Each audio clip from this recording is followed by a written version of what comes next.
Hey everybody, how's it going? On today's video, we are going to be talking about a convention I attended, uh, I guess in the last 2 months, and I thought it was really cool, and I wanted to talk about my experience with this particular convention. It is a local convention for me, and yeah, it was just pretty awesome, and I really enjoyed it, and so it is now time to talk about it.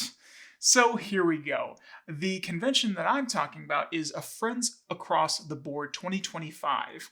This was in Cary, North Carolina, and it was the date for it was March 20th through the 23rd of 2025. So yeah, it was a 4 day show, and it was interesting because this is its first convention for this one. So being the first one of it being 4 days, usually first ones are couple days or something like that. But hey, I don't mind myself a 4 day board game convention to play some games. Really enjoy games. If you cannot tell by my background, there's a lot of games there. So yeah, this was run really well, and let's go ahead and jump into the pros and then some cons I had about this convention.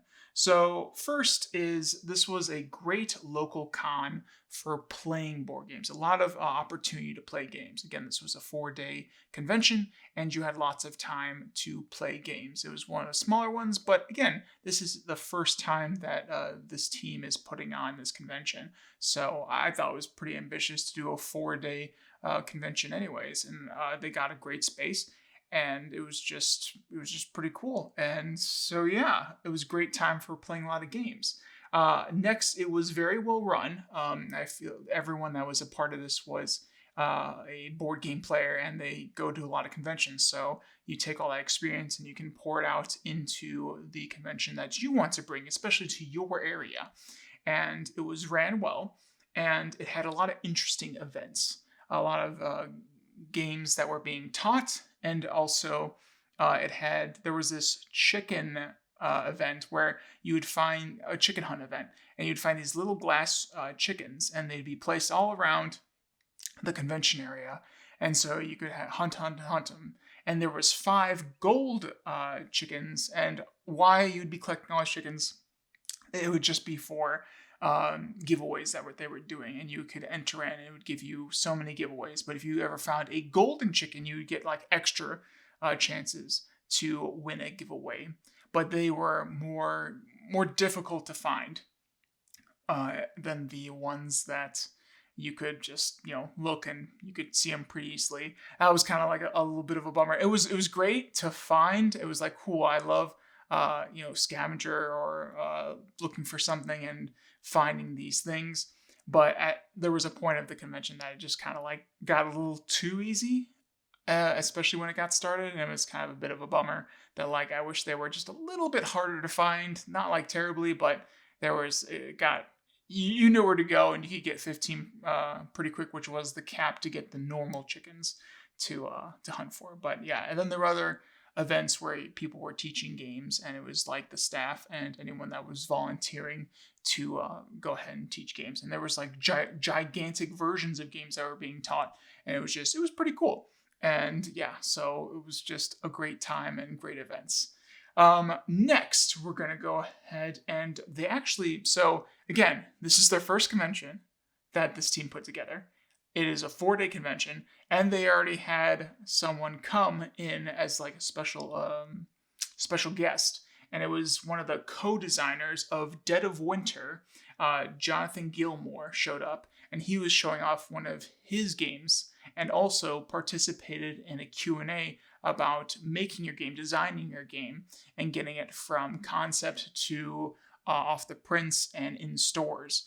And it was just really cool to be kind of a fly on the wall for that event. I was taking some pictures, I was taking some video, and it was just a great time to kind of just listen in on his experience. And for some reason, North Carolina has a lot of game designers. And so there was even some game designers in the crowd that were also able to answer some questions or give their insights on this Q&A. And it was just a really cool time to pool everyone's information and resources, and just kind of like talk about this Mr. Gilmore's experience with his games and what he's done to make it known, or like get his games in front of publishers to go ahead and publish them, or things that were if he was to self-publish and stuff like that. So a lot of information, someone that has been in the industry for a hot minute.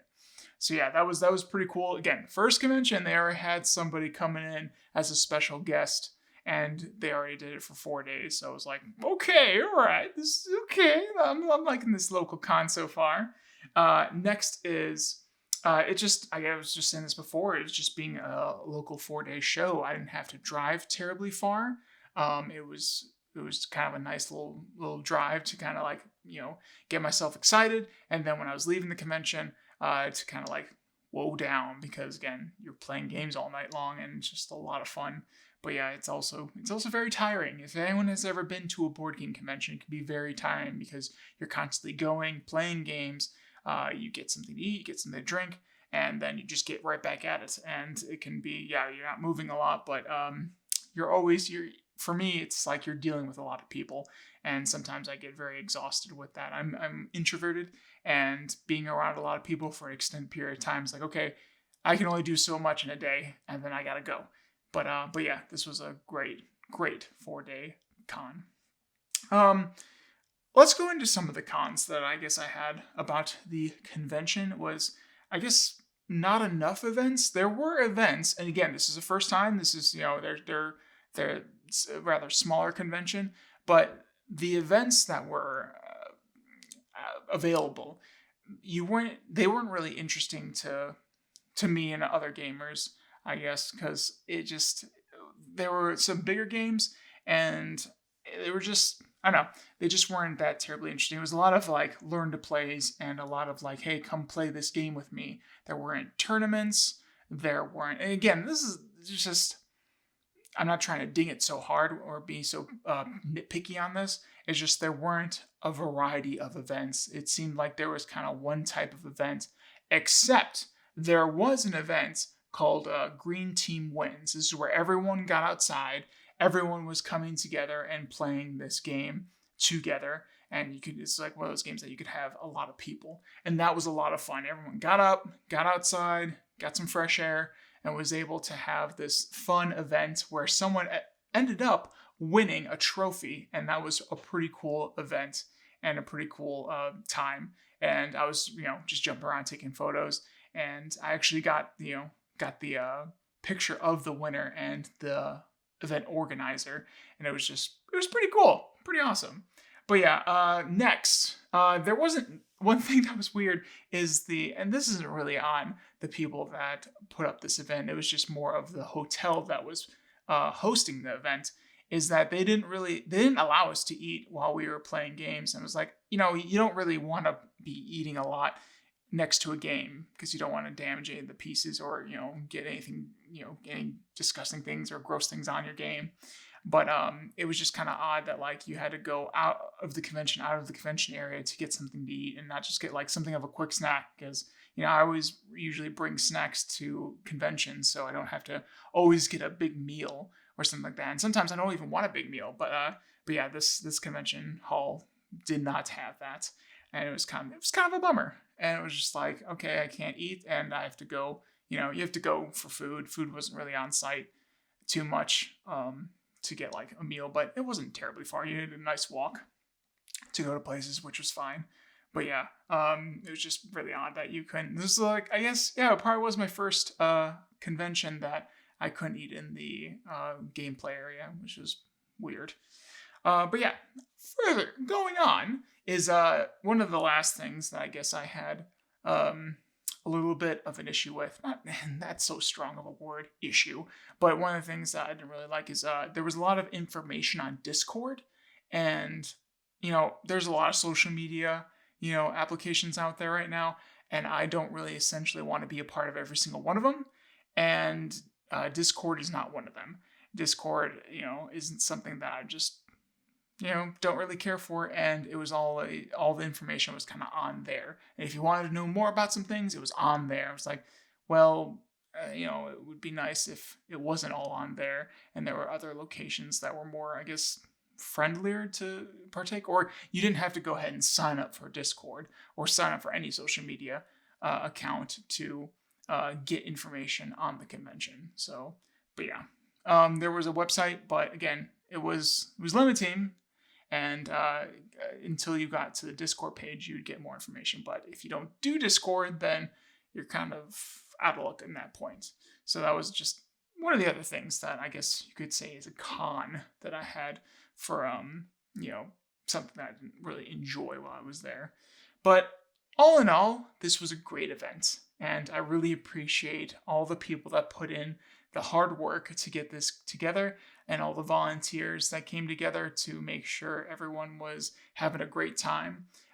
It seemed like it went off really well, and a little birdie told me that there will be a FabCon or Friends Across the Board, I should say, in 2026.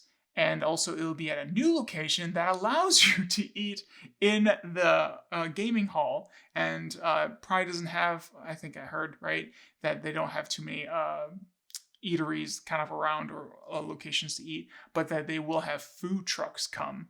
And so you can just quickly go out, grab something, and then get right back to gaming because you're at a gaming convention. You just want a game sometimes. So yeah, it was just, I'm interested to see how next year goes. And I will definitely be attending next year, and it will be just a great time. But yeah, without further ado, this is all I had about this convention, and I really enjoyed it, and I hope you enjoyed listening about it.